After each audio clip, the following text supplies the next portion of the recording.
పాటికి రెసిపీ అందరికి తెలుసు, అందరు చేసుకుని ఉంటారులేండి, మాదే లేటు. ఎందుకంటే మాలాంటి మధ్య తరగతి వాళ్ళని డబ్బులు ఉన్నప్పుడే కదా ఏ ఆటైనా ఆడాల్సింది. మాకు ఇంట్లో అవే బాధలు. సరే రిలాక్స్ అవుదాను ఫోన్ ఆన్ చేస్తే మా మధ్యతరగతి కష్టాలు, మా మధ్యతరగతి బాధలు, మీదొక సోద అయిపోయిందమ్మా మాకు అనేది అనుకుంటున్నారు కదా.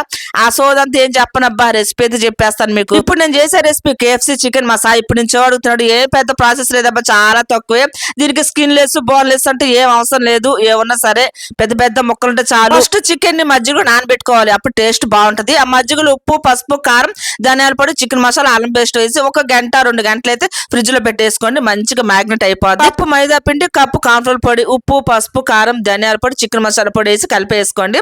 మనకి చక్కగా 1-2 గంటలు అయితే మీరు ఫ్రిడ్జ్ లో పెట్టినారు కదా, ఆ చికెన్ తీసుకొచ్చి ఆ మైదా పిండిలో పొల్లిచ్చి ఒకసారి చల్లటి వాటర్ లో పెట్టి మళ్ళీ ఇంకోసారి అదే పిండిలో పొల్లిచ్చి మనం నూనెలో వేసి ఫ్రై చేసుకోవడం. ఇక మనకి KFC చికెన్ ఇంట్లో తయారు చేసుకోవచ్చు. తగ్గేది లేదు, వేడి మీద తినేస్తా అంటున్నాడు మా సాయి.